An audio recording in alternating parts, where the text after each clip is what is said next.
ready? Cindy, are you ready? You ready? Is everybody else ready?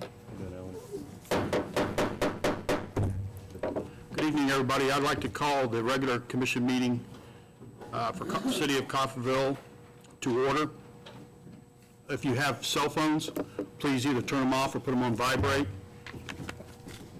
And first thing tonight is we'll have invocation by Margie Miller, the Crossroads Community of Christ. And if you would please stay standing after we have invocation for the Pledge of Allegiance.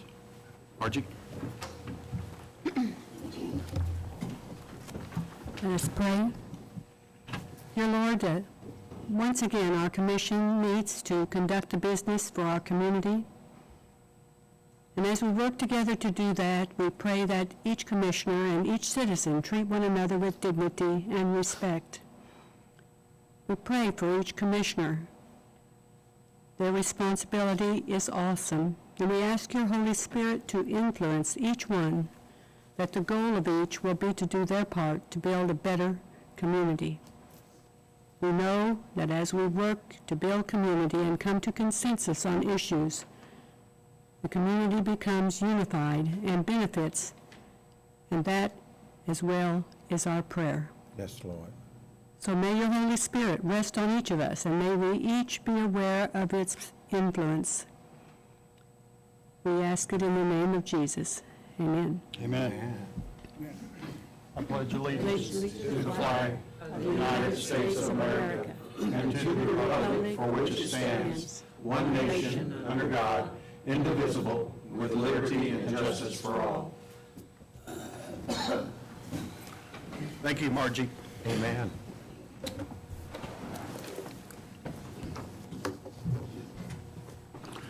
Consent agenda items, regular commission meeting minutes from Tuesday, July the 24th, 2012.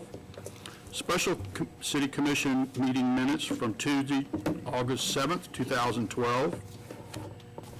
The 2012 appropriation ordinance number AO-12-13, and also the cereal malt beverage license for J. Ross Barbecue located at 302 East 8th Street. Commissioners, I'd entertain questions for Ms. Stephanie. I've got two. Okay. Stephanie, on page 18, Emmert, Chubb, and Gettler attorney fees, what was that for?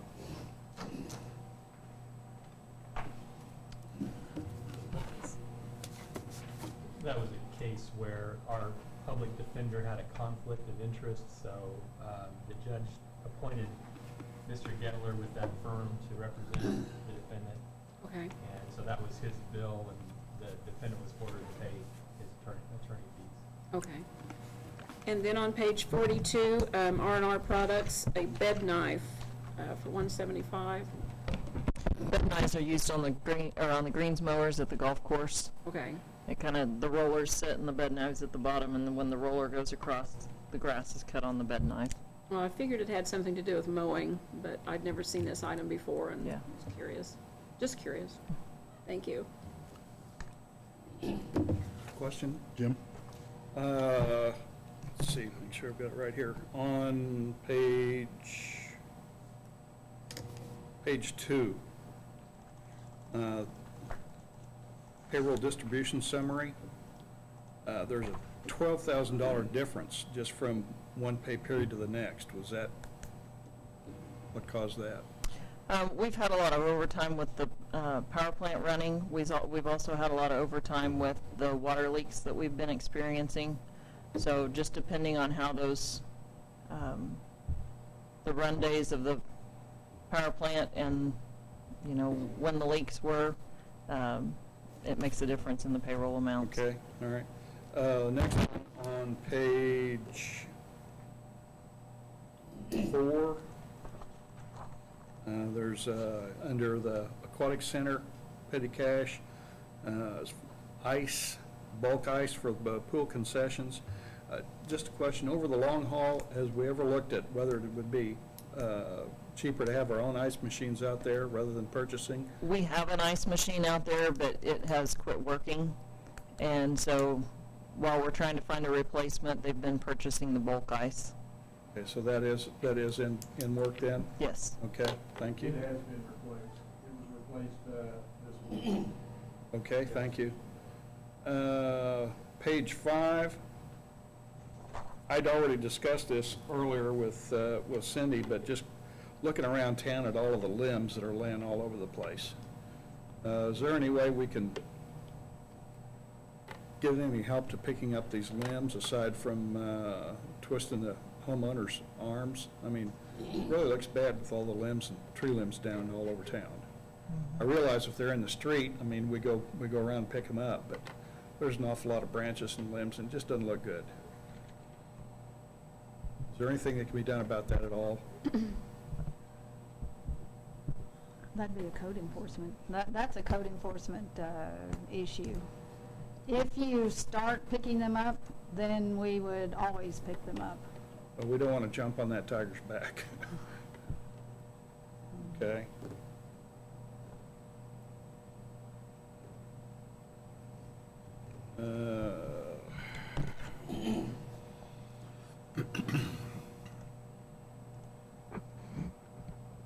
On the budget for the library, noticed under the cap that was penciled in, it was a penciled in item, not a computer generated entry, under capital, and there was just it just said carpet, carpet.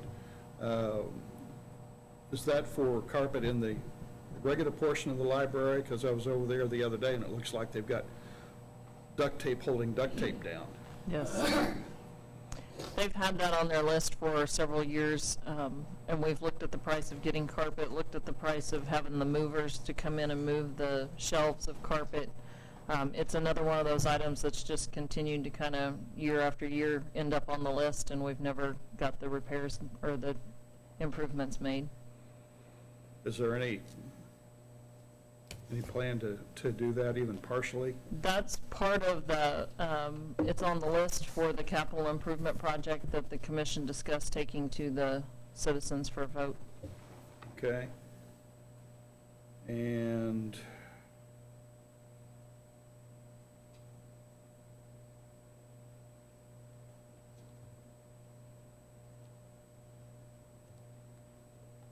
guess that's it. Don? Virgil? If there's no other questions, I so move appropriate ordinance number AO-1213. Second? The motion was made by Commissioner Horn and seconded by Commissioner Jones to approve the consent agenda as presented. Commissioner Edwards. Aye. Commissioner Faulkner. Aye. Commissioner Jones. Aye. Commissioner Horn. Aye. Mayor George. Aye. Next item, regular agenda items, public hearings. This is a public hearing for the fiscal year 2013 budget. Stephanie Richardson will make any comments and answer any questions. And do I need to open the hearing first? She can make comments first, and then you can Okay. open the public hearing. Mayor and Commissioners, we're required to publish the notice of public hearing 10 days prior to holding the public hearing. So that was published in the Montgomery County Chronicle on August 2nd. We will go ahead and hold the public hearing this evening, and then the budget will be submitted to the county by the 25th according to state statutes. Our total assessed valuation was $106,592,328, which was a decrease of $811,571. That right off the bat affects how our budget process is going to go. Using those numbers, 1 mil equates to $106,592. If you exclude the CRNF amount that we're setting back, that would equate to 1 mil equaling $61,658. We met with the commission several times in work sessions. We did propose several cuts, some of those being 4 positions were eliminated in the general fund, 1 being the customer service representative, 1 being the housing director, a public service laborer, and a public service heavy equipment operator. One of those positions was currently filled, the other 3 were not. We reduced overtime, part-time salaries, other line items such as conventions and schools, travel, office furniture and equipment, computer and office supplies, motor fuels and lubes, and safety equipment.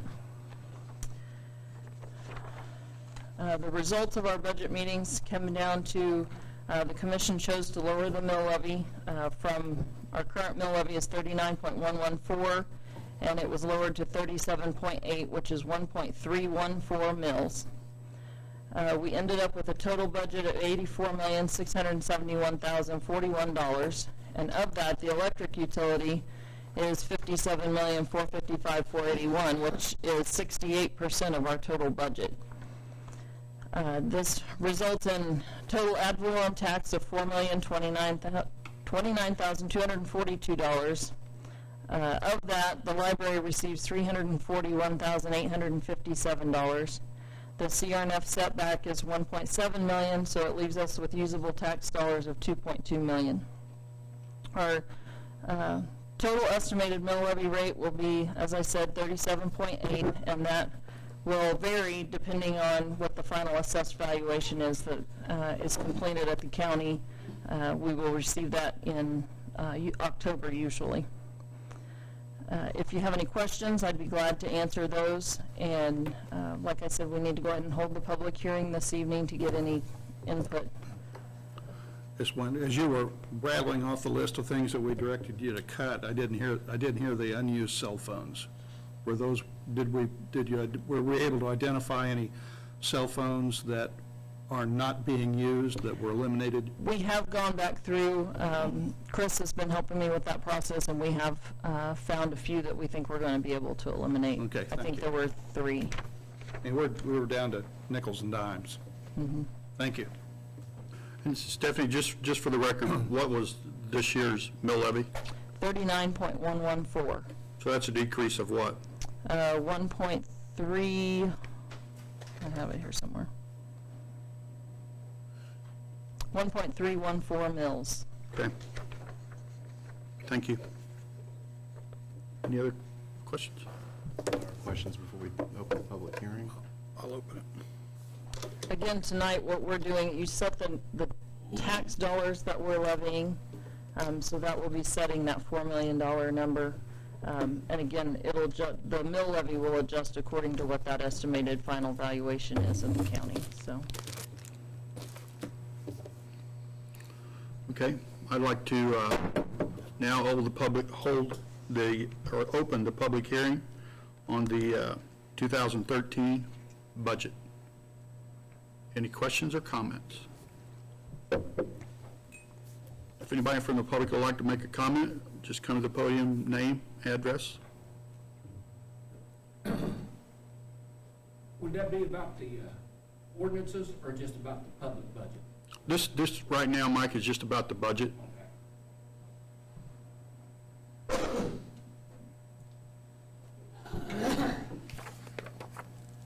Thank you. Margie Miller, 1403 Catalina. I didn't quite hear what was said about the library's carpet. I think the mic wasn't on, and I couldn't hear what they said about what was the plan with the library's carpet, what that was named in the budget. That is on the list of projects for the capital improvement program that we're looking at taking to the voters in November. Okay, that's what I didn't hear, that last sentence. Thank you.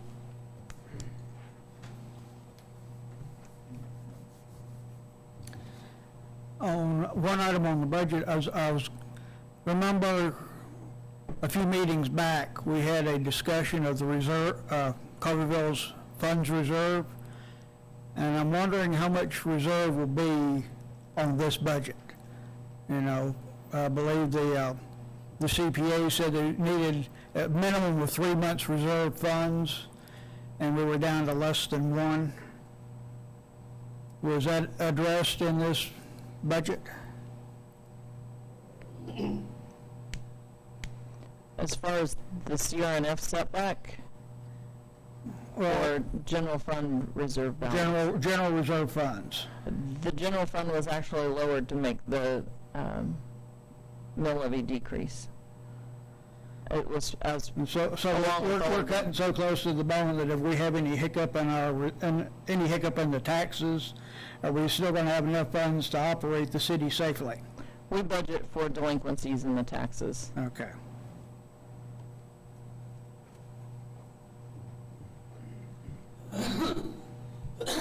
Anybody else?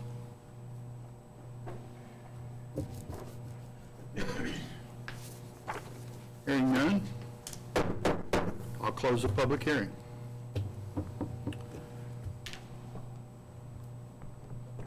And I would like to have a resolution.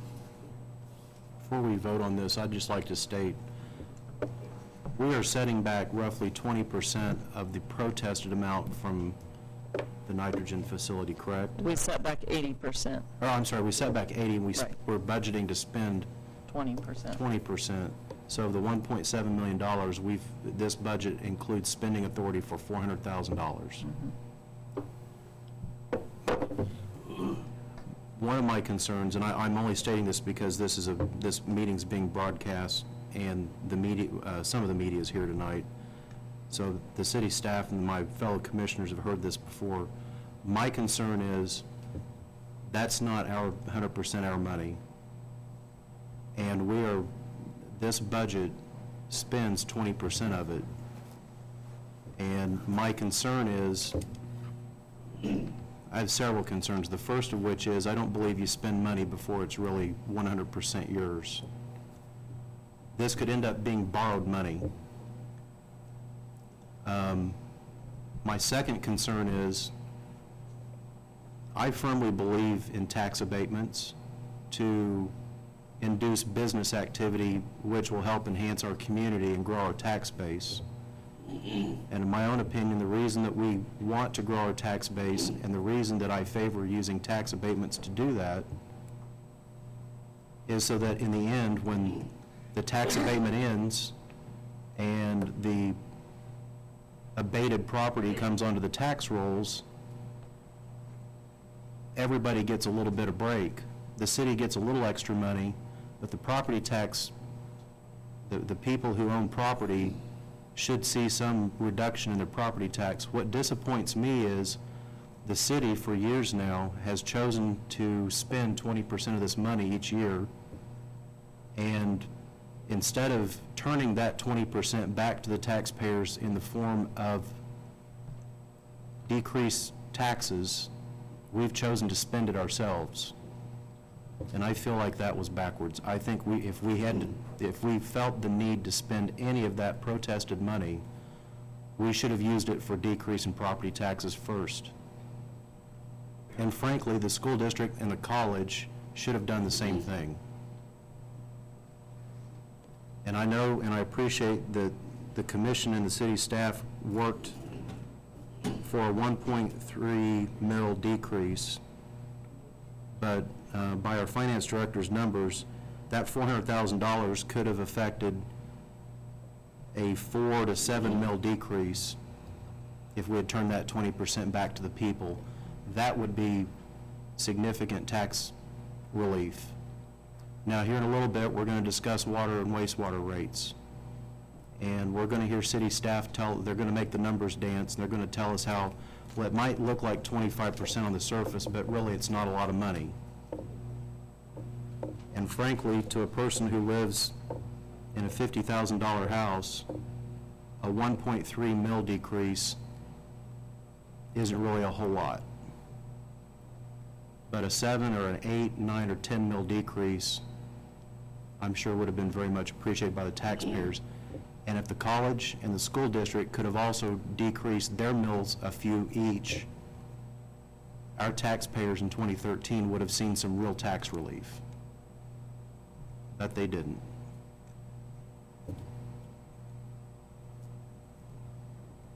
We shouldn't spend any of it. It should be off limits.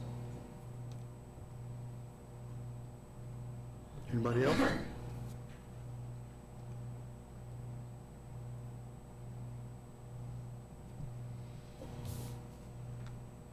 All right, then I move to approve resolution number R-12-75, resolution to authorize the certification of the FY 2013 budget. Second.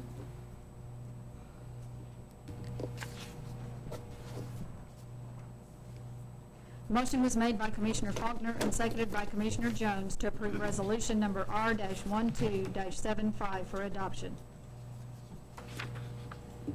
Commissioner Edwards. No. Commissioner Horn. Aye. Commissioner Faulkner. Aye. Commissioner Jones. Aye. Mayor George. Aye. Next item, comments from the public. Again, if you'd like to make a comment, please step to the podium, state your name and address.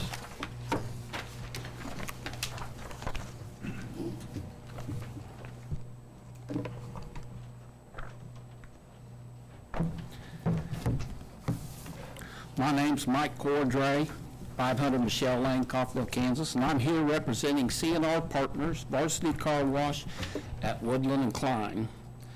My concern is the 25% rate increase that the commission is proposing on the water and the water usage rates. With the mill levy cut and Mr. Edwards' statement saying that 25% not being very much money, I've got my past 3 water bills. That not very much money would be a total water bill of the last 3 months I would paid in July of $1,892.06, June $2,000.13, and August looks like it would be $1,925.36. The rate increase on the water usage for each month is nearing $400 to $450 to $500 a month. So you can see it is a concern of mine. My concern is the 25% increase that you're proposing. If it's inevitable that there needs to be an increase, why not in smaller increments instead of just being blasted with the 25% increase? With the bad economic times and the uncertainty, the rate will be devastating to the small independent businesses and the citizens of this city. With this proposed rate, the Varsity Car Wash alone would need to run 60 more cars a month through at the highest automatic rate just to make the water bill. And there's not 60 more cars a month to run through. As you try to understand why a drastic increase would be mandated, if it's to help to build a reserve in the budget, it would be wrong to do that on the back of small business and the citizens of this town. As Coffeyville is losing population, the businesses also are in decline. As a commission, I'm sure you will say it's costing more for the city to make and clean the water for use, so we need to just raise our rates to adjust the budget. But it's hard for me to believe that it would be a cost of more than $1,000 a month at the city's expense for the water just to run through my sewers. I will be paying that monthly if you increase this by 25%. Near that, the water usage rate is already nearing that without the 25% increases. With the taxes going up, the insurance rates, the increase, the cost of business has just skyrocketed to the point where a small business cannot keep up. Therefore, I'm asking you as the leaders of our city and the commission to do the just thing and rightly find an alternative solution that will help Coffeyville be business friendly and the citizens of this town in this time of uncertainty and economic hardship. I thank you for your hearing our concerns, and hopefully through a cooperative effort, we can find a solution that's not so devastating to all of us. Thank you. Thank you, Mr. Cordray.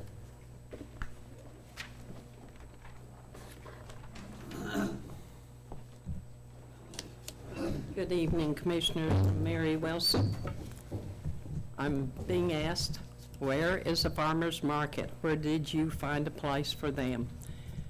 Thanks to our friend Raymond Cook, we have some lots out there just past the first curve on the Highway 166-69. It's on 10th Street. We were there this evening, and with the liquid coming from the sky, we still had 6 vendors and we had customers. We will be there Saturday morning and back at Walter Johnson next week. Just want you to know, we are still in existence. Thank you.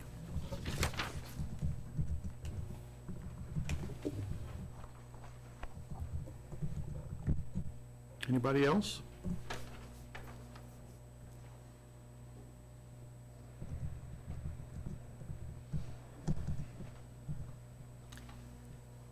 Charles Weed again. I was out talking with some people that are over here where the Codified Resources was talking about putting the switch yard.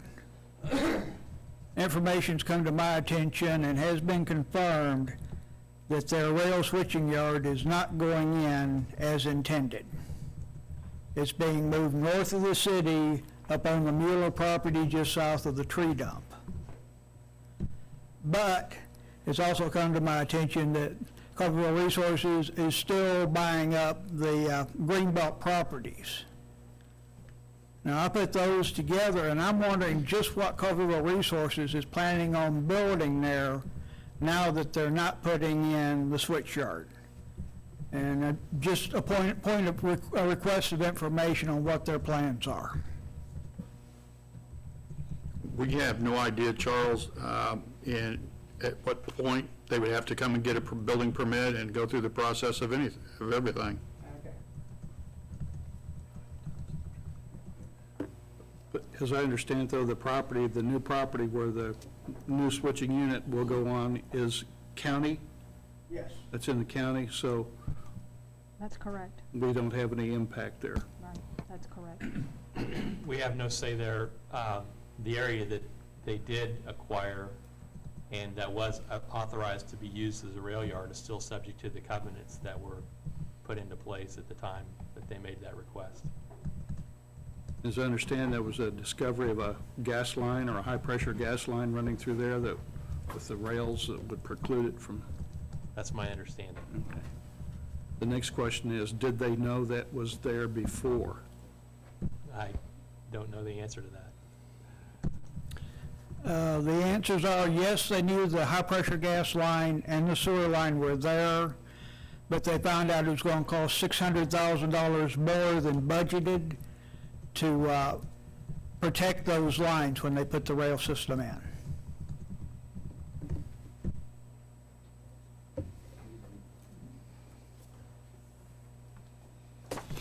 Okay, anybody else?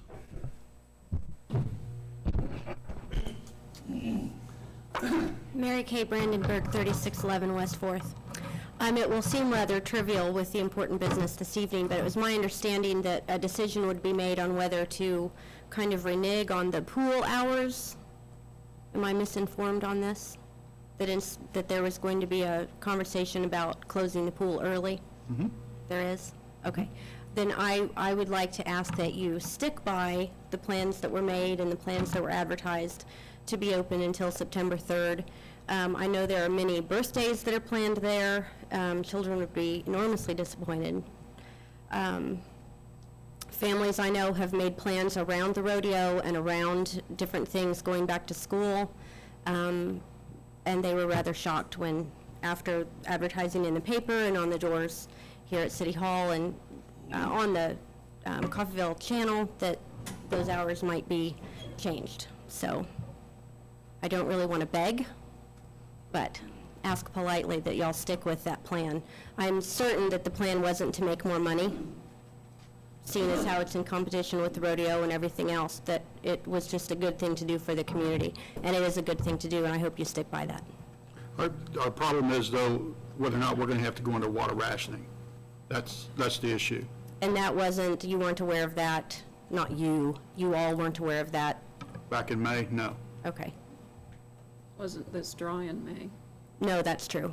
And I wasn't aware that you made that decision in May, since it was just, just advertised, but.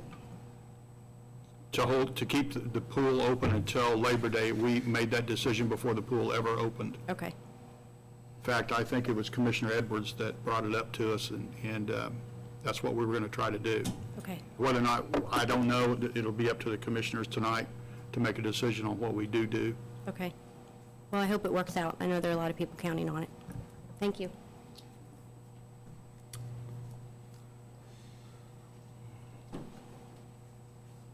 Somebody else?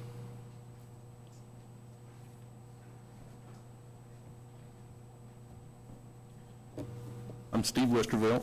I live at 501 North Forest Avenue in Coffeyville, out by the park. I also represent Verdigris Valley Drainage District Number 1, which is the levee from the co-op to the city limits on the south. We're having a problem with horses, motor vehicles going up and down the levee.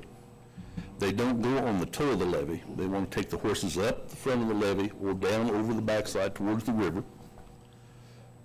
I have tried to keep the gate shut. The guys mowing the levee have done a pretty good job. The last time they mowed, they left the gates down. And I went around, I haven't lately because I got tired, I just give up.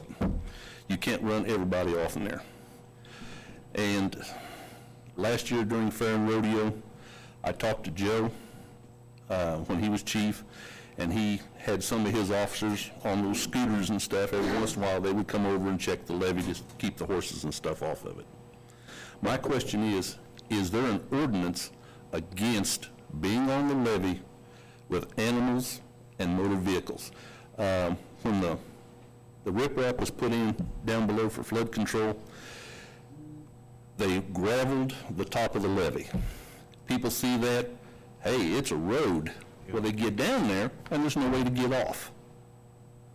I even had a sheriff's deputy up there, and I happened to be out there mowing, and so I stopped, and he come backing up, and I said, couldn't get off, huh? So everybody thinks it's a road, but we're really having a problem with the horses and the campers out there that's got the four-wheelers. One year, they was jumping over the levee and stuff like that. That's the only protection that the city of Coffeyville has on the east side. We need to take care of it. The railroad is down here, going across the levee, checking all their cars and everything. And you can't tell me in this day and time they don't have a computer that knows how many cars is down there on that rail. Why are they having to come down there? Jim had cables and poles put up on the levees around there so we could lock it to keep people off of it. The railroad took the cable locks, took the nuts off of them, took the cables off the padlocks, threw the cables out in the ditch, and are driving down the levee anyhow.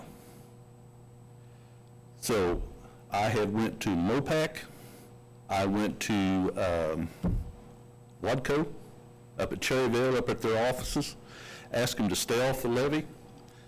And because if there's roads, that just when it does rain, it's going to start washing out and stuff like that. So what I'm asking for is an ordinance, if there's not one. I don't know whether Paul knows or not. I'm not aware of one, Steve. Okay, Jim, do you know? There used to be signage up years ago that said no horses and vehicles allowed on the levee unless they were authorized vehicles. But he's asking, is there an ordinance? Not that I'm aware There's of. not any. Just that there was signage put up at one time. Well, kind of in a roundabout way, what I was told, Joe didn't think there was an ordinance, so you couldn't really have anybody arrested or anything for doing that. Years ago, when we was doing horse shows and stuff, we went to Parsons, they made an announcement, stay off the levee, you will be arrested if you're on there with a horse. So, we need to put up a fence, cables, or something to keep people from coming up. It's mostly happening from the camper area down there, and they come up from the fairgrounds and come up that way. There's a place there where I think Jim's guys takes their tractor and stuff to get up on the levee to mow. Well, it's open, and if anybody with half sense could see that that's a good way to get up there. So that's, we do get money. The drainage district does get money from the county, and we've lost a lot of real estate over there, so our funds are just pretty short.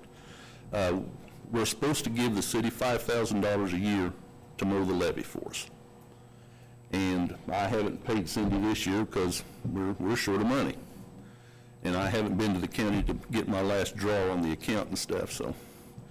But we need to have an ordinance and have some fence or cable or something put up there to keep people off that levee. Like I say, that's the only thing that keeps us dry.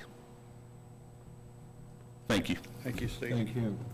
If we had signage that said no trespassing and cables and what have you, and individuals went and trespassed anyhow, what is there to enforce the trespassing? Police department? Yeah, there would be the criminal trespass ordinance could be enforced if it's signed and gated and all of that. And I was made aware of the concern of vehicles and horses being on the levee, and that's something I relayed to the officer this week during rodeo. And I've been out there every day, and I've been out there driving through too. I haven't seen anybody out there, but that's certainly not to say that it hasn't happened, but we have been keeping an eye on it. Well, last night we was out in the yard and my wife hollered at me and said, look, there was a car going down the levee. So, yes, I talked to your secretary and left you a message and stuff like that, so I appreciate everything you do. Sure.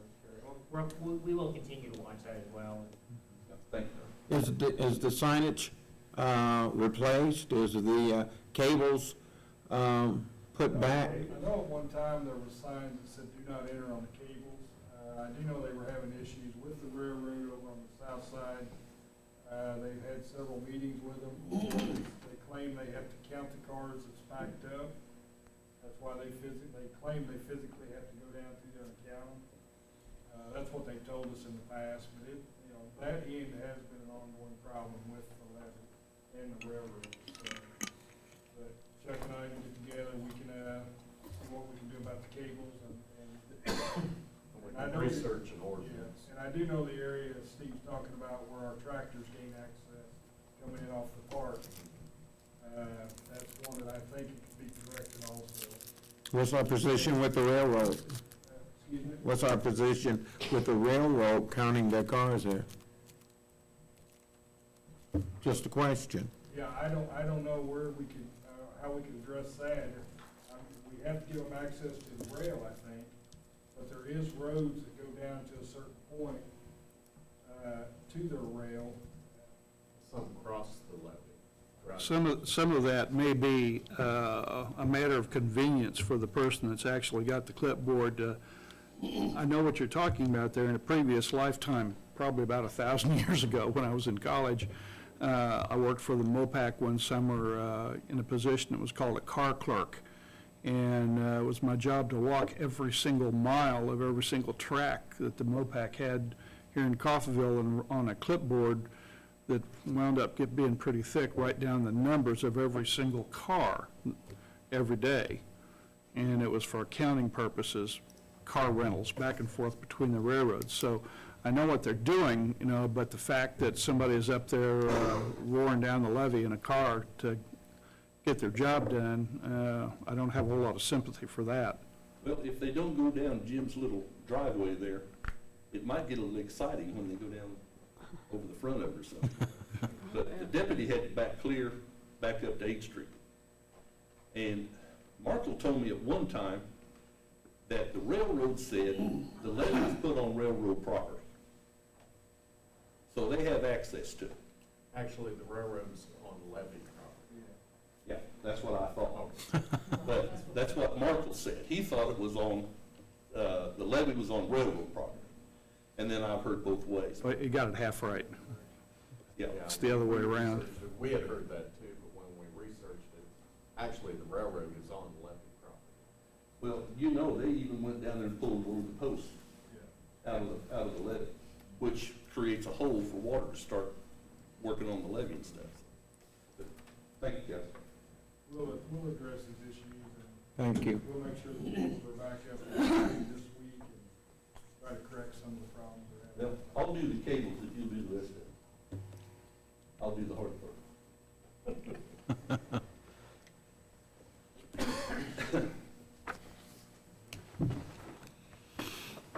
Anybody else? Moving on, old business. Ordinance number G-12-02, the second reading of an ordinance to approve wastewater rates. Public Works Director Chuck Shively will make comments and address questions. Mayor, Commissioners, as directed by a majority of the commission at our last work session, this proposed ordinance for second reading is unchanged from the first reading. I'd be happy to answer any questions or go into more detail if you want.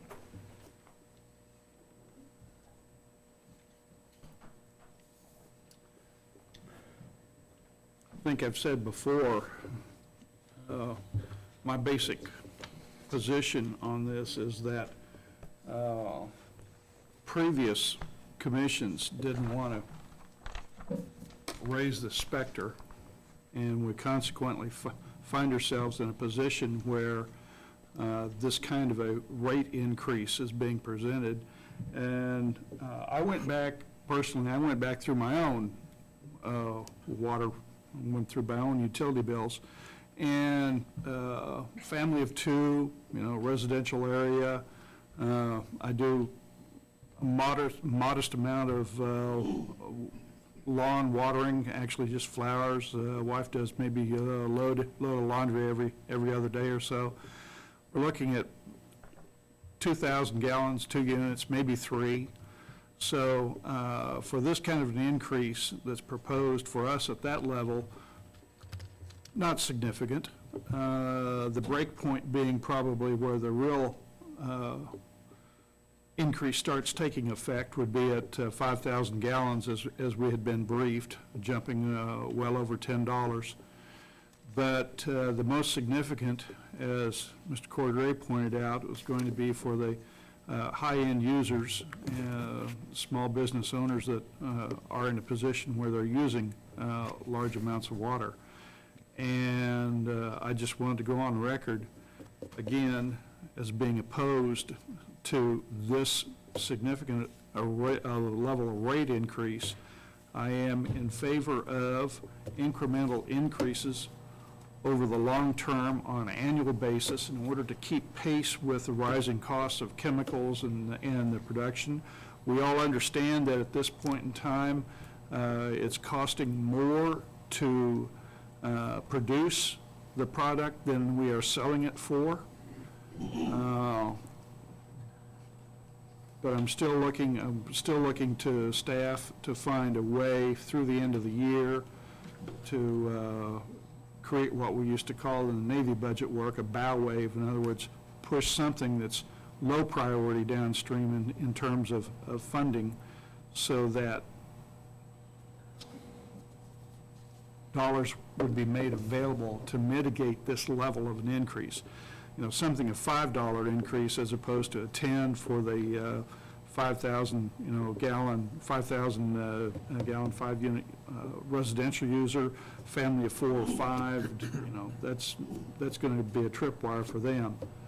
But yes, for the commercial user, it would be significant. I firstly agree with you, Jim. My only concern is, I think we're going to kick it down the road if we don't increase it now. And the reason for this, what really has me worried is if we don't take this raise now, and if what staff is telling us that the EPA by 2013, we're going to have to spend $2 million to upgrade that plant, then I'm going to double whammy everybody. Instead of being a 25% increase, it's going to be 100%, because I'm going to have to pay for the $2 million to redo the plant. Plus, I'm selling water for under what I'm making it for.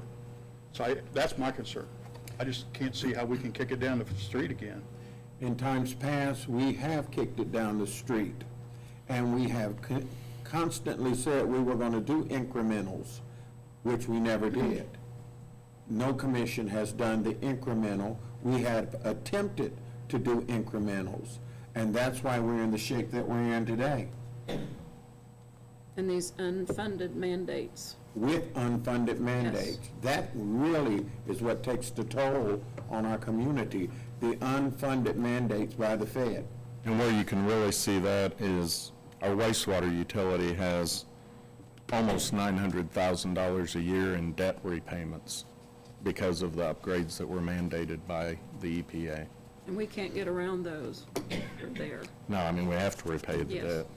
And I seriously am, I understand Mr. Cordray's position as a small businessman, because it will tax his business. But it's taxing our community as a whole, and when you look at the whole picture, the snowball gets bigger when the feds step in.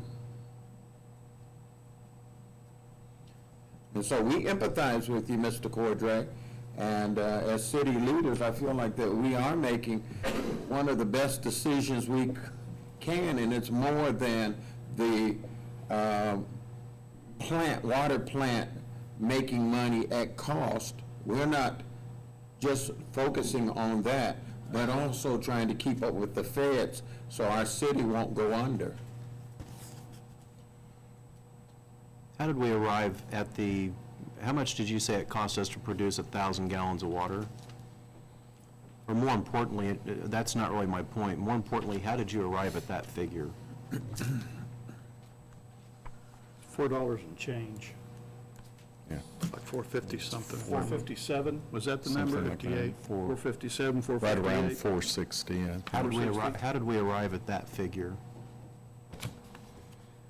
Did you just take all of our expenses for that department, That was the 2011 expenses, and, including debt, 11 gallons billed. including debt repayment? Yes. And everything? Why did it take 6 months for us to get that figure, if that's, I mean, that's a pretty straightforward, simple way to figure that. Why did it take so long from the point that the mayor asked for that information last year to the point we finally got it?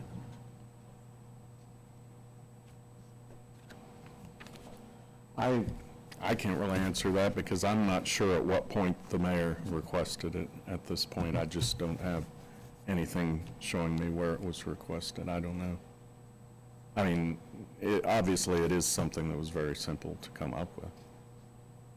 Anybody could look at the budget and look at the numbers, the quantity billed, and it's simple division. Now, wait a minute, you said quantity billed. Yes. So we eliminated from that equation the water that goes to places like the golf course and the aquatic center, correct? Because that water's The metered. golf course is, the meter is red, so I think that was included in the quantity. What was not was water used in production, water lost to leaks, that sort of thing. We did not include that because we don't get any money for it, but I'm not sure. I think the billed city use may have been included in that number, but I'm not sure.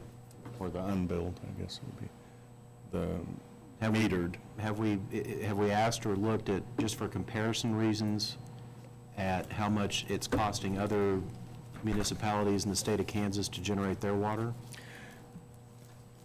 Not per se. We did, as you've seen, a comparison of our water rates to other cities. I'm talking about how much it's costing them to generate their 1,000 gallons of water. We didn't look at that at all. We have not asked them for that information.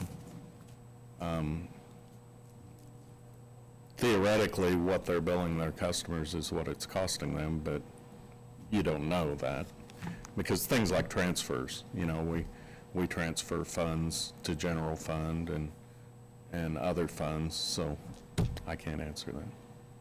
Unfortunately, I think we've just kicked this down the road as far as we can kick it. Now we just have to take action on it. We can't get around it anymore. Well, you have to pass it because the budget for 2013 that you Right. just passed requires these increases Right. to fund that budget. Right. I'm just explaining to the public why. When I was on commission back in '07, and before, we kicked it We did, down the, and here we are again. yeah, I So was on each that time it'll commission. get worse. yes. What really scares me is next year, Yeah. the EPA mandate. That and the fact that at the same time, we're whittling our reserves down, approaching zero. So if there are no other questions, I move to approve ordinance number G-12-02 for adoption.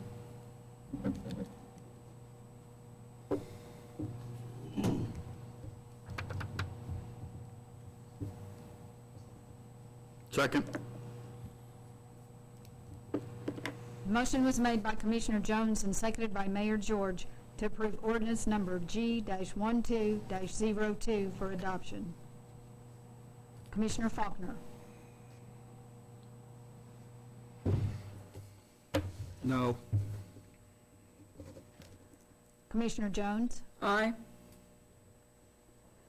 Commissioner Horn. Aye. Mayor George. Aye. Commissioner Edwards. No. Next item, ordinance number G-12-02, or excuse me, 03. Second reading of an ordinance to approve stormwater rates. Public Works Director Chuck Shively will make comments and address questions. Mayor, Commissioners, this proposed ordinance for second reading also remains unchanged from first reading.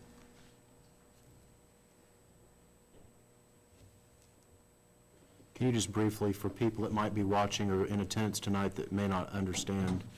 I can give a little background I on just what the increase. I just want to, because I get this question a lot, would you please address why we tie stormwater rates to the wastewater rates? It's tied to having a water service, because that's the best way we have available to us to know which properties there are that are occupied and that, and have a mechanism for billing them. But it's not tied to the amount of water they use. It's a flat rate per month for each water meter.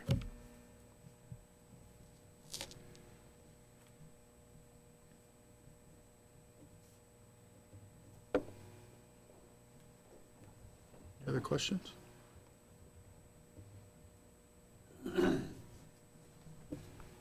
I'll move to approve ordinance G-12-03. So move.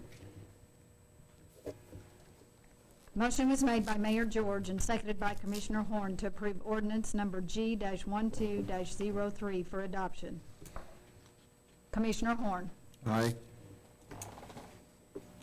Commissioner Faulkner. Aye. Commissioner Jones. Aye. Commissioner Edwards. No. Mayor George. Aye. Thank you.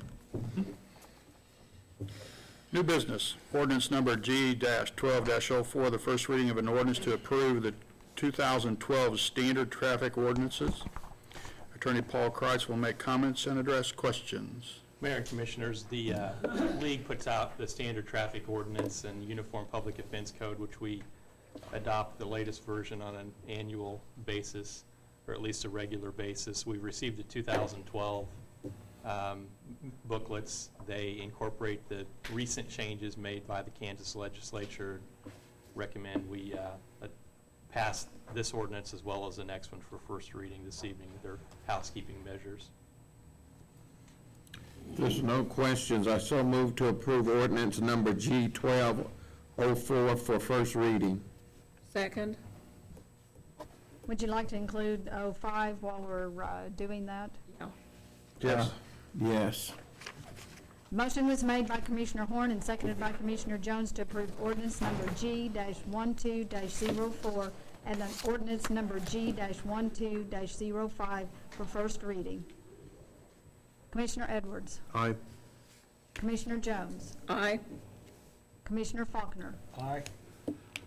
Commissioner Horn. Aye. Mayor George. Aye. Next item, Resolution R-12-76, a resolution to execute a contract with Muller Construction for demolition of 4 properties. Code Enforcement Officer John Hufford will make comments and address questions. Good evening, John. Good evening, Mayor, Commissioners. On August 7th, we received bids. We opened the bids for the demolition of the 4 properties in the city of Coffeyville. Property locations are 308 North Maple, 1419 South Willow, 609 East 4th, and 504 South Highland. We received 2 bids. G&G Dozer bid $19,811. Muller Construction bid $16,800. Staff recommends awarding the bid to Miller Construction for the demolition of 4 properties. Any questions? One question. Not having the previous list, I just had it given to me this evening. I see that there's a grand total of 98 properties on the list. That we've taken down. Some of these have been taken down. Some of these are garages. Residents have taken them down themselves. Some of the structures, residents have, there again, had them tore down themselves. They're on the list as well, so. But we've taken down quite a few, the city has. My question though is, of the properties that are on the list for destruction, and the legal process has been completed, then who decides which ones to take out, to take down? Is that you? And then if that's you, then what's the specific criteria? Okay. First off, first ones we look at is fire damage structures. When I first came on board, we had several of them on the list that had been fire damaged and sitting in neighborhoods for a long time. So we addressed those first. So fire damage structures. come down first, Right. okay? On the main thoroughfares, or the ones that are extremely dangerous, around schools and stuff, we take them down next. Okay, A lot of these are just abandoned structures, people walked away from. A lot of people, nobody even owns them. Or there's been a death in the family, and the family doesn't come forth and, so they're not being maintained. So when they get in such a disarray or such unsafe condition, we go ahead and take to the blight process. We take them to a court hearing. We invite the owners, after a title search, to the hearing, and then show up and protest it or go ahead and make arrangements to have it repaired and keep it on the tax rolls. okay. Does that answer your question? Yes, or- thank you. Yeah. Okay. Any other questions? Then I move to approve resolution number R-12-76 for adoption. Second, Motion was made by Commissioner Jones and seconded by Commissioner Faulkner to approve resolution number R-12-76 for adoption. Mayor George. Aye. Commissioner Jones. Aye. Commissioner Edwards. Aye. Commissioner Horn. Aye. Commissioner Faulkner. aye. Item 4, Resolution R-12-77, a resolution to execute a memorandum of agreement for the Electrical Power Technology Program. Interim City Manager Cindy Price will make comments and address questions. Mayor and Commissioners, for the last 3 years, the city of Coffeyville Community College, and Pratt Community College have partnered to offer an electrical power technology program. And this is a result of the industry saw not so many people entering the field of electric distribution, the lineman program. Pratt had a program, and the college started working with them to try to get that program offered in Coffeyville. So anybody here that was interested didn't have to drive so far to Pratt. Our electric department is involved by providing the electrical poles and a location to do some actual field work. This has been a successful program. In year 1, they had 15 that went through it. In year 2, they had 20. As of last week, so far, they had 10 that were enrolled in the program. The only difference in the agreement from what was implemented the first time is this one will be a 3-year agreement, and it will end at the end of the school year, at the end of the 3 years. Okay. Move to approve resolution number R-12-77 for adoption. So move. Motion was made by Commissioner Edwards and seconded by Commissioner Horn to approve resolution number R-12-77 for adoption. Commissioner Horn. Aye. Mayor George. Aye. Commissioner Edwards. Aye. Commissioner Faulkner. Aye. Commissioner Jones. Aye. Item number 5, ordinance number S-12-07, an ordinance authorizing the declaration of an emergency to issue a water warning for customers of the city of Coffeyville Water Utility. Chuck Shibley will make comments and address questions. Mayor, Commissioners, the City of Coffeyville has a water conservation plan which identifies 3 stages of water drought and lists actions to be taken under each stage. The first stage is a water watch, which includes voluntary water conservation. Second stage is a water warning, which includes more stringent curtailment of water use, such as odd-even lawn watering. The third stage is a water emergency, which includes banning all outdoor use of water and prohibiting waste of water. Coffeyville has been under the first stage water watch since July 11th. The City of Coffeyville has a water purchase agreement with the Kansas Water Office Water Marketing Program for water in Elk City Reservoir. Our water contract makes water available in the event that natural flows in the river can't meet the needs of our water utility.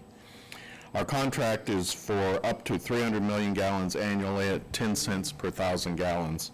We pay for 150 million gallons each year, whether we use it or not, at the minimum annual cost of $15,000. If we exceed the 150 million gallons paid for by our minimum annual payment, we then begin paying for the water used at 10 cents per 1,000 gallons, up to a total of 300 million gallons. I kind of think of the contract as an insurance policy to ensure that we have water in the event of a drought, such as the one we're currently experiencing. Governor Brownback has now declared all Kansas counties to be in a drought emergency status. In drought situations, the Kansas Department of Agriculture Division of Water Resources is required by state statute to determine how much natural flow is available in the river, divide it up among the entities with vested water rights, and enforce the rights of those entities. Currently, the water allocated to the city of Coffeyville is approximately 1/4 of the total water that we're using. The balance is being released from Elk City Reservoir for us under our water contract. The Division of Water Resources also has the statutory obligation to protect that water released for us so that it gets to us. We anticipate that unless we see significant rainfall in the Verdigris River Basin very soon, those natural flows will soon drop to zero. Although we have ample water available to us at this time through our water contract, we're now steadily using up the 150 million gallons that's already paid for. Once that's gone, we'll begin paying an additional 10 cents per 1,000 gallons for any additional water we use up to the 300 million gallon cap on our contract.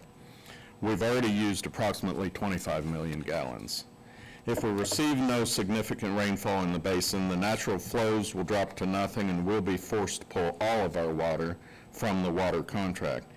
If that happens, the first 150 million gallons will be gone in approximately 32 days at our current rate of use. Then the other 150 million gallons would last approximately another 38 days.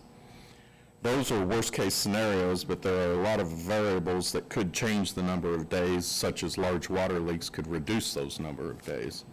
So although we have the water purchase contract as an insurance policy that prevents us from being in the emergency position that other entities that do not have a water purchase contract are currently in, it's important that we begin to conserve water now to make what we have last as long as possible.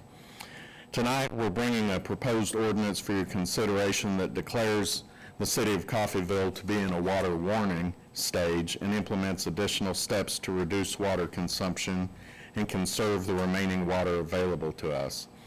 Those additional steps include implementing even-odd yard watering on alternating days, eliminating hydrant flushing by the city unless necessary to maintain water quality, eliminating watering of the fairways at the golf course, shutting off the downtown fountain, which we've already done.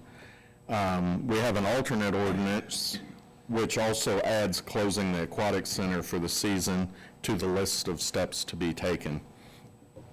This proposed ordinance would affect not only Coffeyville residents, but all water customers we serve. And I'd be happy to answer any questions. For individuals that have not purchased, for cities that have not purchased water purchase contract, Yes, and they're between us and the reservoir, yes. what's the disposition? The Division of Water Resources has issued a order for them to not draw more than the allotted natural flows, which in the case of City of Independence, I believe is 788 gallons per minute. We're currently using around 3,000 gallons per minute. So, and I know you've probably seen in the newspaper, the City of Independence has declared a water emergency. So they've banned all outdoor use of water. They've closed all of their pools. We have the water purchase agreement, so we're not in that condition right now. If we were to negotiate for a water purchase agreement today, if we didn't have one, we're paying $15,000 for 150 million gallons. Yes. How much would you estimate that contract would cost us today? Because we were one of the early people that got into the water marketing program, there's a group of us, the early signers, that have a cap of 10 cents per 1,000 gallons for our 40-year contracts. The newer people on it are on what they call a variable rate, and it varies year to year based on costs. And right now, I believe that's 37 cents per 1,000 gallons. So 150 million gallons would be, I believe, $55,000. Yeah, about $55,000 for what we're paying $15,000. And when does our contract expire? 2021. Oh, good. We've got a little time, but, and one thing that will help, that variable rate is based on the expenses divided by the number of gallons of all the entities that are on the variable rate. At the point that we come off the variable rate, there'll be a lot of the other large customers coming off the variable rate. So there will be more gallons to divide that cost by. So hopefully that 37 cents at that point may be 20 cents. Have we ever done a study? The water that we dump back into the river Yes. is multitudes times more clean than the water when we draw it out up the river Yeah. to turn into drinking water. Have we ever done a study of what it would cost us We looked at to pipe ballpark. that water back up? Because I think you told me at one point, we could reduce our water need 80%? Is that what the figure was? I don't If we have reuse those the water? numbers right now, but it's probably, what we discharge is, I don't know that it's 80%, but it may be 60 to 70%. significant amount. Because, what is it, about a third of our water use we sell to rural water districts? So that never makes it back to our wastewater plant. I guess what I'm getting at is we've got plenty of time on this contract left, but it seems to me like at some point in the next few years, we might do a feasibility study to see what it would cost To pump to that. pump that water back up north, because I can't imagine that the water situation is going to do anything but get increasingly expensive. And I'd hate to think we ever get to the point where we have no water at all some summers. Yeah. I mean, and the possibility exists. Last summer was bad. We used some of our water. This summer's worse. And we never really had any significant rain or snow during the winter.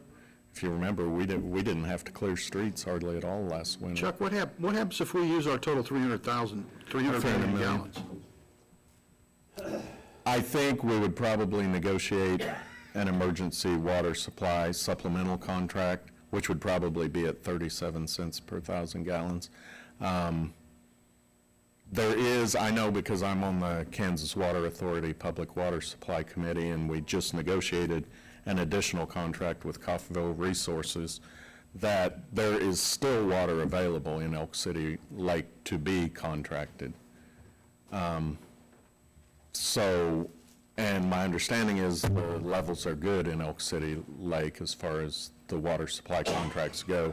So there would probably be additional water available. Just at a higher cost? At a higher cost. And I can't guarantee there would be additional waters available, but Oh, come on now. I wish I could. One thing I wish it would rain, that's Yeah. what I wish. One thing that really concerns me is the misinformation that's been going around. I sent Cindy a copy of Rural Water District Number 1's urgent. Rural Water District number 1C is out of Havana, Kansas. Right. They buy water from us and Independence. I actually just downloaded today, the governor now has a drought website, and I downloaded a list of the conservation stages that the state has imposed, and 1C is in a water emergency, just like the city of Independence, because they do buy some of their water from the city of Independence. Well, the only thing that sort of got to me, and the reason I sent it on to Cindy, is it misrepresented that Coffeyville was under the emergency right now, and we weren't. Coffeyville is under a water watch, is the recommendation of the state. We're actually bumping it up a little more tonight if you approve this ordinance, just to be conservative. But the state has recommended that we be under a water watch, which is the first stage, because we have a water marketing contract. What happens if we go past this? Do you come back to us for an ordinance for an emergency? If it goes to an emergency situation, absolutely. Yes. You'll come back to us for that approval? In Yeah. the event that happens, we would perhaps have to have a special meeting, Okay. hoping that does not happen. And I think, if I read this correctly in your statements, the only thing that we really are going to, what we need to decide is the aquatic center, whether or not to shut it. If the other steps that we've listed are okay with you, then the question is, do you want to close down the aquatic center? We've discussed, this could not go into effect until it's published Thursday, so Friday would be the earliest day that we could close the aquatic center. It's my understanding all but one of the scheduled parties will be held by next Sunday. I don't know when the party you were talking about was. I don't know, and Okay. I don't know for sure. I thought there were 4 tomorrow.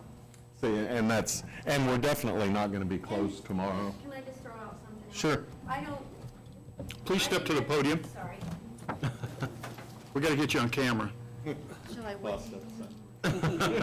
Wait till you're dead. Again, I don't mean for it to sound trivial, but how many gallons does the pool use?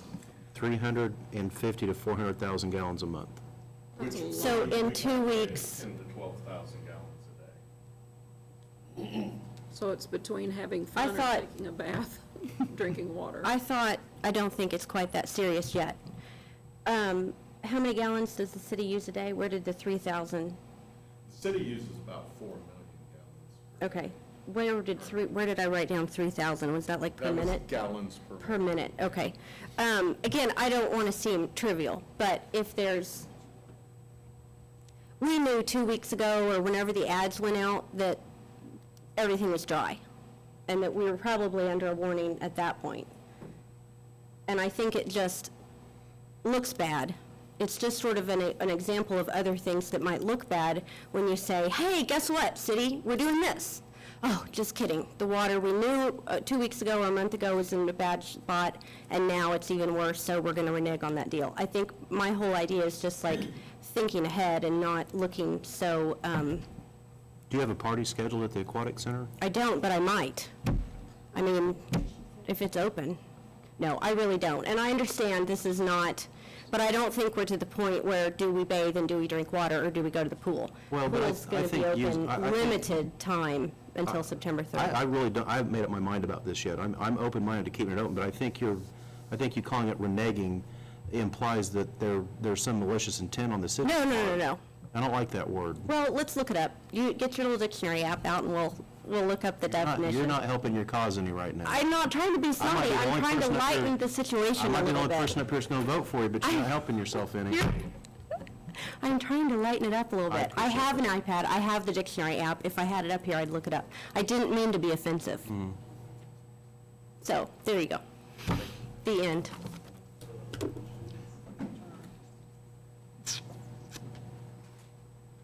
So if we stayed open through this next Sunday, that would just be 3 additional days after we could have closed because of publishing Thursday. As it stands, when's our last day that we're supposed to be open? September? September 3rd, I believe it is. It's the Labor Day weekend, but we're closed during the week. both of those weeks leading up to that. So we're really only, after this Sunday, we would have to keep the pool running with nobody there, just recirculating water, and then be open Saturday, Sunday, then be closed again during the week, then be open for the final weekend. At the risk of making an utter fool of myself, don't go. No comment. If the 5 days that we're going to be closed, the last 2 weeks, do you have to keep recirculating the water? I think we have to recirculate, and I may call on Jim to help me a little with I mean, this. if we do, we do. I just, The makeup would be reduced. Some of the water that's used is, for example, the water cannon. Yeah. That's city water. So when we're closed, that's not happening. right. Filters are on a scheduled backwash of every 3 days. It has to be done, so the water has to stay chlorinated. You still have to algicide and do everything to stay up on your maintenance of the pool. So water distribution actually goes up and does that on the 5 days if we were to remain open in the morning. Yeah. They do that process. We don't have anybody come in that actually works the pool to do that. How much water do you add to the pool in just cycling? It varies depending on if it's windy, depending on the heat. You know, it varies on evaporation. We'd still have to run the slides periodically just to keep the water circulated in the pits also if we're not open. So we lose some during that process also. A backwash alone runs 1,800 gallons a minute for 3 to 4 minutes.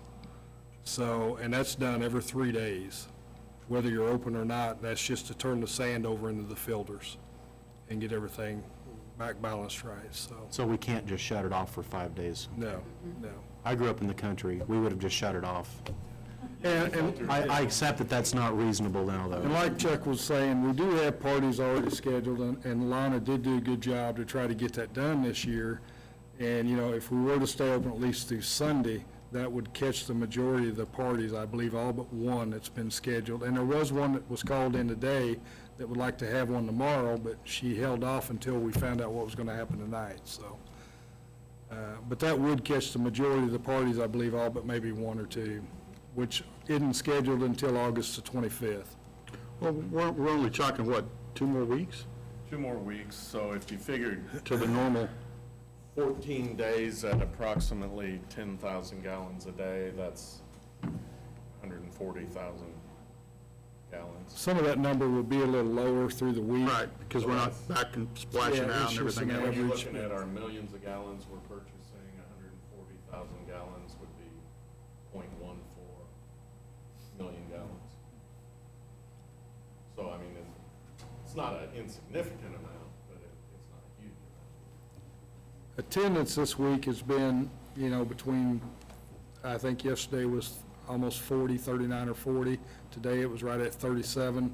It was overcast. The rain did move in a little bit. They did close at 3. You know, so, you know, and things are normally low anyway. We've tried it for the last 2 years to stay open for Fair and Rodeo. Last year, the rain moved in, which forced us to shut down. And the year before, the attendance was just so low, it was so hot that, you know, we decided to shut early, I believe, so. But, you know, we do have people out. Every other pool around is closed due to the fact to watch they're under, so. We did get a lot of people from Independence and Parsons and Bartlesville this last weekend at our pool. Yeah. Attendance was up to, I think, over 250 Sunday. I would really like to keep it open if we can, at least through the Labor Day. Unless the governor definitely calls it a extreme emergency. Well, while you were talking there, real quick, I pulled up the map that you were referencing, and actually, we're lucky here in southeast Kansas, about 8 or 10 counties in southeast Kansas, we're only in the severe drought area, whereas central Kansas and basically up I-35 for 100 miles each side, all the tributaries there are in extreme drought. The Osho's in really bad. And I would like to make a recommend to change the paragraph 2A on the ordinance. Specifically states, a violation of this section shall be punishable by a fine of up to $500 for every day the violation continues. There very well could be somebody, people in the community who just don't get the word. That's very true. I mean, we used to say in the Navy, there was always 10% never get the word, They're not listening to this discussion tonight. We talked about that. They don't take the newspaper, whatever. So if maybe a first citation was only a warning. A warning, and that's what we talked about this morning. Who's going to enforce it? Our police department or city? It would be. It'd have to be the police. department. Yeah, it'll be an education program for us to educate our citizens. But I would make that recommendation that there's, somebody doesn't get hit with a fine the first time, but a warning. Said, this is the citation, and even hand them a copy of the citation, a piece of paper, have to stack up them in the car so that they could hand it out and say, here's the ordinance. I would also like to keep the aquatic center open and let all of our friends up north in Independence know that they can come down here and swim. And one of the things she was talking about, the advertisement we done, what we did was, we did modify the hours this week. Instead of opening at 1, we chose to open at noon, and we are closing at 5. So, that was some of the modification that we did advertise and put on the door and everything, so. But other than that, all year long, we've been advertised to stay open until Labor Day, so. Well, how are you doing? I'm doing well. Independence Reporter tonight says that they've adopted Independence to leave their pools open. Oh, they're leaving them open now. They backed off that emergency from the weekend, they backed off of it late yesterday afternoon and allowed the car washes to open and the swimming pools to operate. So they're basically backing down to what we discussed with leaving the pool open. Well, we sure can't let them outdo us. Still conserving water, but not allowing watering lawns, bushes, flowers. Which is basically what we're proposing. Outside water use can't do that. I will say, I do have one more concern, and that is, thank you, Mr. Harbaugh. Congratulations, by the way. Okay. My concern is, I don't want to stop watering our golf course. And let me say, the reason for that is, we're at a very delicate spot out there anyway, minus the drought. And even if it's just, I know it's just fairways, but We've eliminated fairways and tee boxes. We're still maintaining what we need to do on the greens, which is we're syringing them at night Right. with the overheads and then doing the hand watering during the day. I just have a rough time telling people, I mean, if we're gonna cut back to what we absolutely have to water, that's fine. But I don't wanna, quit watering tee boxes and fairways altogether and then tell the citizens that they can't water outside. This late in the year, though, all it's gonna do is turn dormant. The plan is we're gonna, initiate probably cart paths only this winter to try to get the fairways established a little more anyway. We're looking at raising the height of them anyway on the final cuts, so, this late in the year, I don't think, we did start greening them up, which, it takes approximately 8 to 10 hours to mow the fairways now. It's just gonna cut back on the mowing. I just wanna make sure that what we do as a city for ourselves, I just want it to be even across the board. And focus with our citizens and their water. I think it's only fair is fair, and water purchase contracts mean something. And we have one. Yes. That's insurance.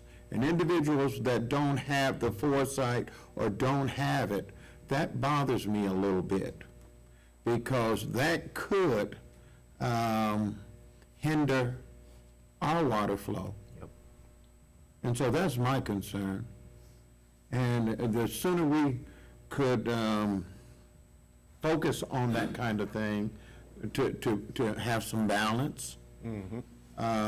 I believe a false balance is an abomination. And so those who don't have it, they have a false balance, and it could hinder us. And that's my concern. How do you feel about the pool? I don't have a problem with the pool. Okay.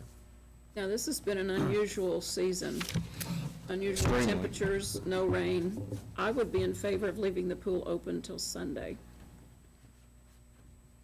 And then do what, come over to your house and swim? No. I haven't even been in ours. I haven't had time, but anyway. Probably bathtub temperature anyway. No, it's What was the general? down, actually. Labor Day? Yeah, Labor Day. But just in case we don't have rain, I'm one to plan ahead. That's just the way I am. And I would be in favor of keeping the pool open until Sunday, This coming Sunday. this coming Sunday. And let the kids go ahead, the parties that are scheduled, go ahead and, so they I can think have I've their heard parties. two options, this Sunday or all the way to Labor Day.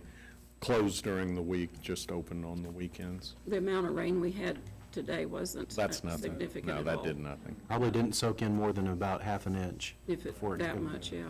I think it just went in the cracks. But Question, I just worry about the future, and that's the way I do home budgets and If we everything. weren't closed, then we would be using a whole lot of water. But because we're not closed, I'm not opposed to Labor Day. I mean, because we are closed. Closed It during the will week. reduce through the week, it's just Yeah. what's required to keep things filtered and circulated. I would move to approve ordinance S-12-07 with the stipulation that the pool stays open until Labor Day unless we have an extreme emergency. So move. Discussion Yeah, for staff, Paul and Cindy, just as a procedural, is it necessary that a formal recommendation for an amendment to the resolution as written be voiced? Or is it just sufficient, or is it just sufficient legally just to say, strike 2B4, suspend operations of, they've prepared two of them. There's two ordinances for you to pick from. Oh, okay. I saw two. 10%, there's that 10% again. but how do you know, if conditions change, how do you know? You just go out and close it, or, I mean, we Imagine have to we'll have a get a phone special call or an meeting? email. Yeah. Okay, and then, I think- Friday, aren't you? We have the flows, natural flows. Yeah. Well, it's actually. didn't hear what you Monday, said, but sir. We're notified by the state on a weekly basis at this point how much the natural flows are and what amount of that is allotted to us. So we will continue to monitor that. We'll be in contact with the state on a regular basis. But if they approve the ordinance without the pool closing, then if we determine we need to close the pool, would that just be by email contact to just go ahead and close the pool? Let's try as long as possible to keep it open. 3,000 gallons a minute? That's what The water treatment plant is pulling out of the river, Yes. roughly. 4 million gallons a day. That's a fuel truck every 6 I minutes. didn't provide each truck of load. the commissioners with a copy of the two different resolution or ordinances. I indicated that we had two separate ones prepared for signature. We would determine after your discussion what we wanted to do with okay, so it would be without the entry, suspend operations at the aquatic center. That would That's be correct. stricken. And we would add in, under paragraph 2A, a sentence, language to the extent that says, a warning citation shall be issued for a first violation.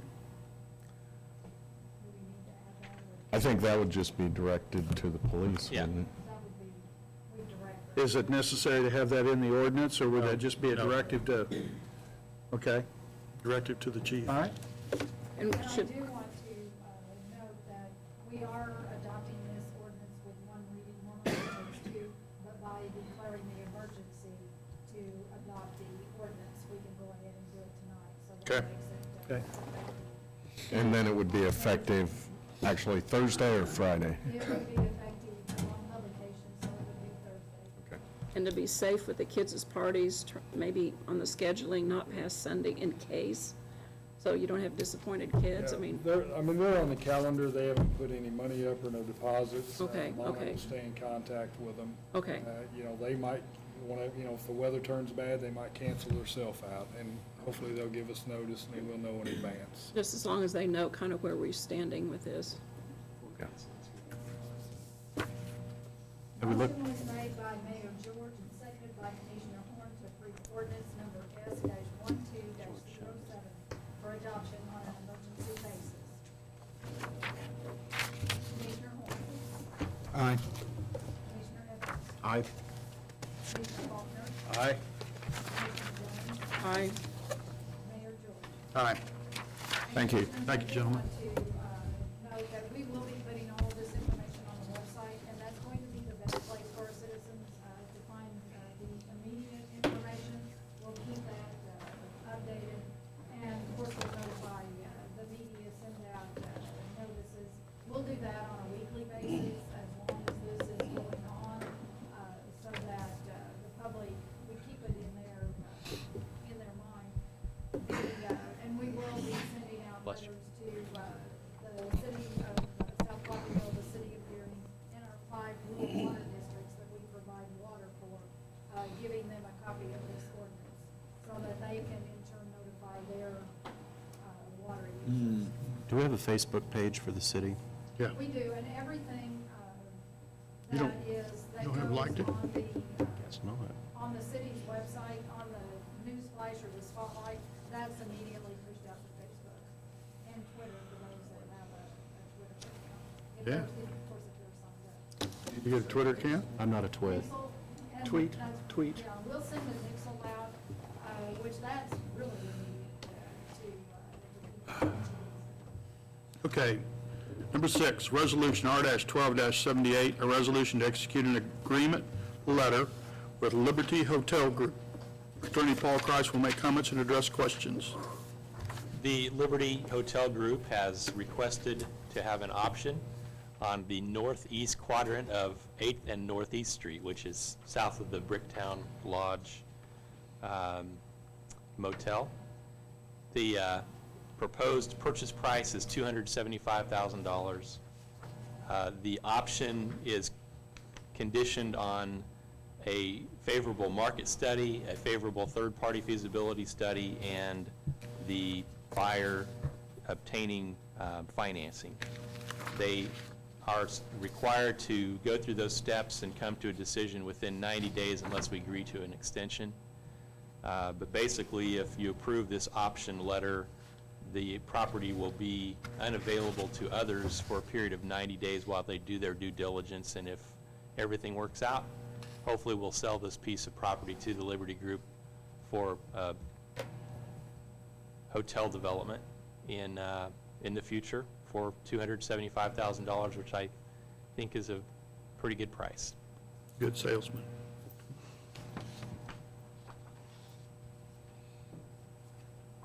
Move to approve resolution number R-12-78 for adoption. So move. Motion was made by Commissioner Edwards and seconded by Commissioner Horn to approve resolution number R-12-78 for adoption. Commissioner Edwards. Aye. Commissioner Jones. Aye. Mayor George. Aye. Commissioner Horn. Aye. Commissioner Faulkner. Aye, and just a brief discussion also. I didn't have the opportunity, but that is a busy intersection. We have a blinking light there. Someone had mentioned to me earlier, we should have a 4-way stops at that corner.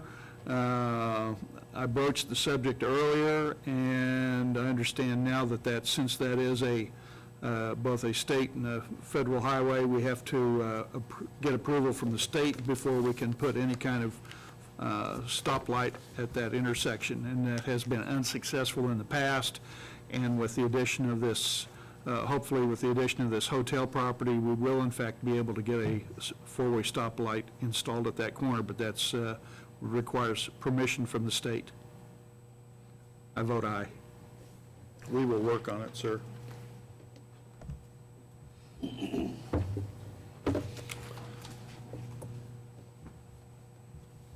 We now have time for comments from the commissioners and staff.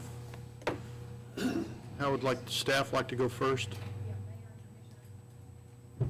Thank you, Margie.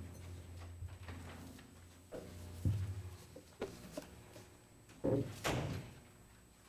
just have a couple of things. At your seat, you would ask, Commissioner Edwards would ask at the last meeting about the railroad crossing.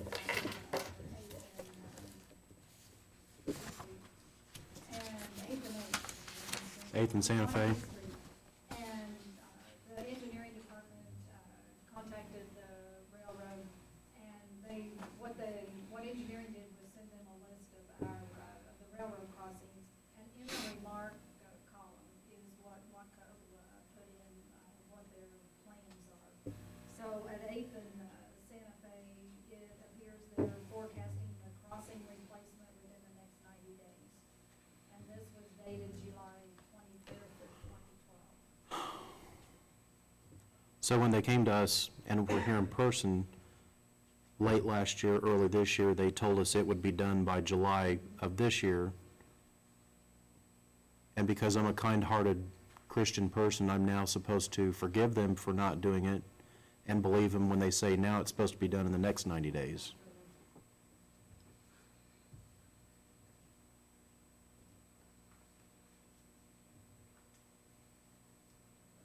That might be beyond my capacity to believe.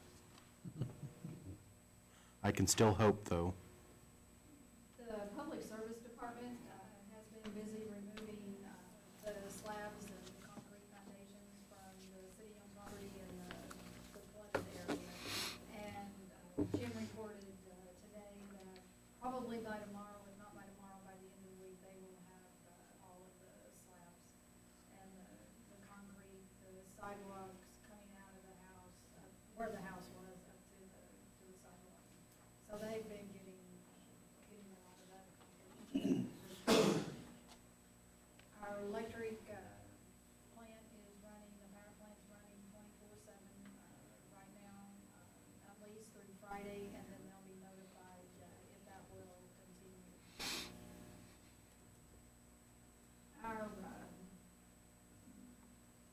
We have been, for the last several years, in the process of codifying our ordinances, and I have to laugh when I say that because really, truly, for the last several years, we're getting closer to getting a draft back on that. Of course, that'll mean additional work for us to make sure that we get everything in there that we had requested.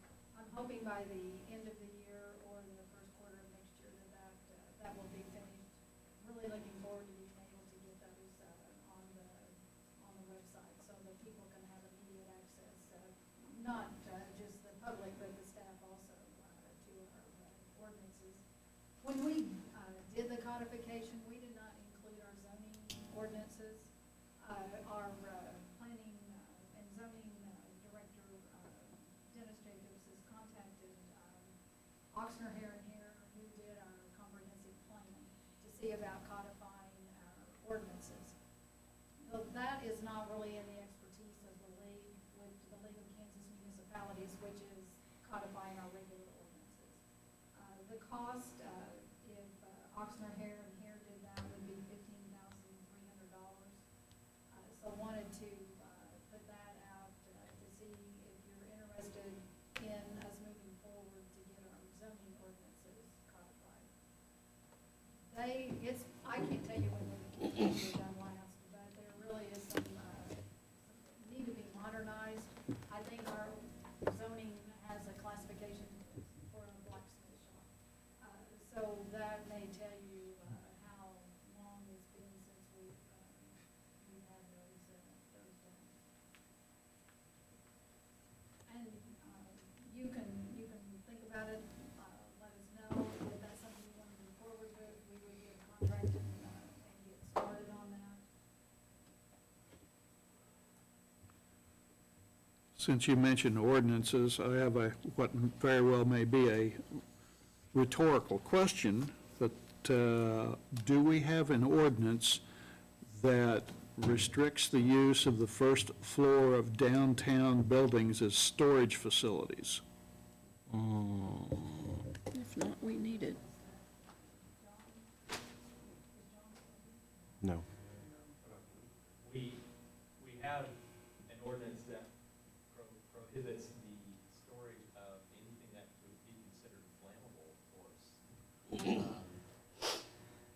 know we've had this question before. James, do you happen to know? Well, empty vacant building can't have any combustible storage, period. combustible. But to walk through the downtown area and see a building that's on the first floor that's just stacked full of old desks and filing cabinets and chairs upside down and everything, we have nothing that prohibits that? Should be. What would it take to have such an ordinance? Draft one? I have to think about that. Would such an ordinance be defensible in court? Well, I mean, there's gonna be some problems with,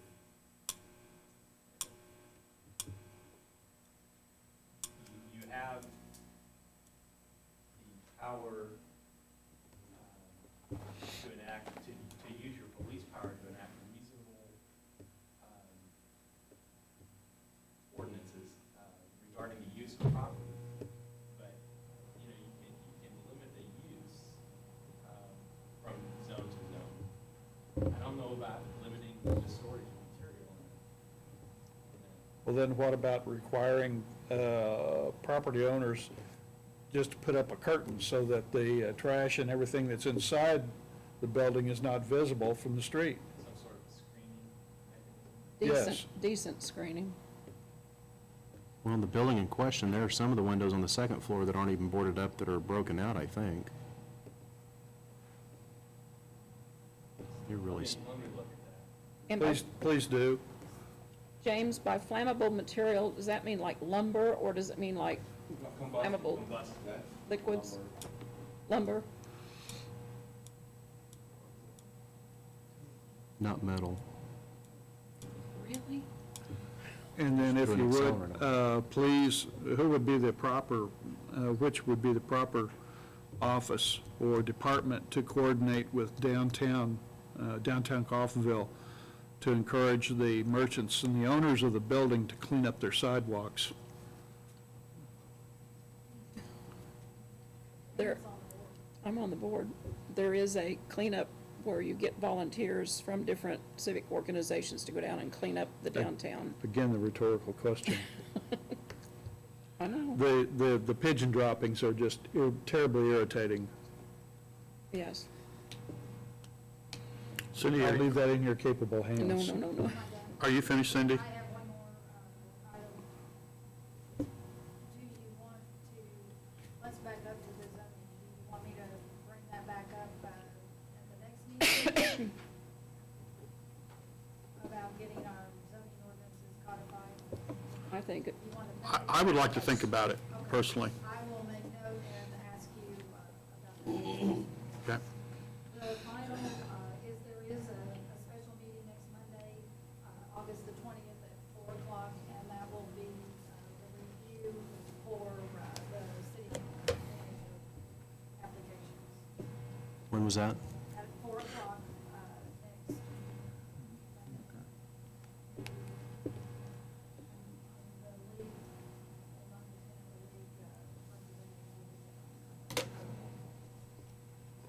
The league, You will send email. you a notice. What you'll do I'll is talk to you you'll about go this into executive cleanup session here in a minute. and meet with Michael Thomas.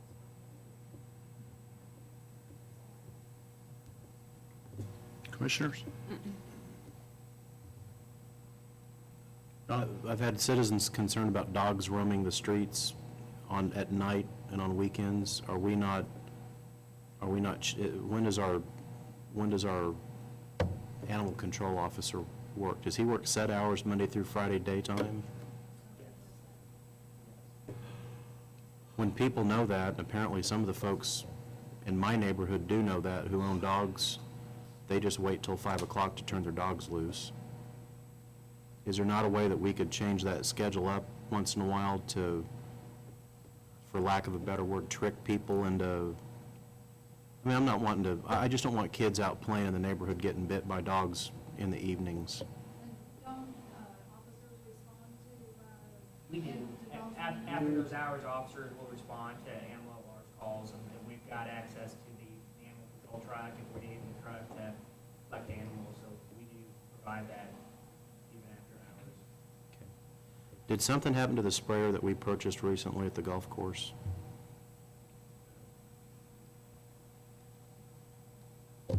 Chief Grimmett, how are we coming on our search for a city inspector? Have we found somebody yet, or are we still doing the interview process?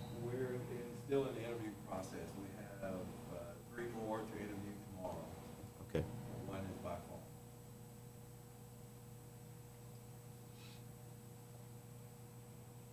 phone. Are we, Chief, are we giving a lot of extensions in court, Chief Grimmett, to blighted properties? And if we are, whose call is that? I think Paul could answer that. We haven't had a lot of blight cases in court recently. We probably had half a dozen, maybe 2 months ago. A lot of times the individual owners don't show up. If they do, reasonable extensions are given. That's always the judge's decision. But recommendations are typically made by Mr. Hubbard and myself. We had a couple of blight cases on Monday, and neither one of the owners showed up. The judge ordered those instructors to be followed. In any instances, are we giving people more than one extension? It's uncommon, but yes, there have been occasions when more than one extension has been given, but they have to show that they've been making good progress in order for extensions to be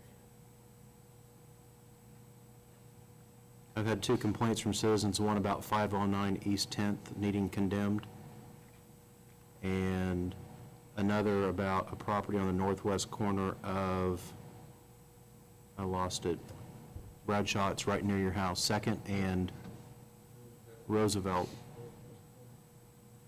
It looks like somebody's running a swap meet out there. And I think we might have already talked to those folks, but I'm hoping that we're going to make some progress getting that property cleaned up, because it looks really bad, and that neighborhood had been pretty decently clean and quiet, and it's starting to look really bad. 2nd and Roosevelt, yeah. That's it. Okay. Next item, executive session. Motion for attorney-client privilege. Second. How long do you think it would take? Not more than 20 minutes. Would you like a break, Pam? Yes. So if we reconvene by, 8:30? no, it needs to be 8:40. Would that work? 8:40? We reconvene? Oh, in here, okay. Second? All those in favor? Aye. In the Citizens Commission, I have a comment and a question. It's not too late. My question is, the shale pit down here on South Walnut is being filled in. That was always used for flood control. And you've got several million gallons of water down here you could be using to water your golf course. And the rodeo arena out here, they're taking water out of the hydrants and stuff. Let's take it out of the shale pit down here. That shale pit has never been pumped dry. In the 30s, a man by the name of Whitey Daniels had 2 8-inch pumps in that pit down there and never got it pumped down. It's a good idea. Yeah. Something to consider. So, you've got the shale pit there, you've got the one on 11th Street. I think Gorby might have control of that now. They're dumping in there and stuff like that. But you're destroying your stored water. And as far as your comment about what the city is dumping back in the river from the sewage, there's some larger cities and stuff are considering the same thing, taking their gray water from their waste disposal and putting it back into their water and stuff. And now my next question was, if there is no ordinance on the levy, how do I approach it, or do I have to approach it to get an ordinance started? Well, we could, commission is agreeable, we can implement an ordinance if this. Does the city own the ordinance, the levy, or does the Verdigris levy district own the levy? District owns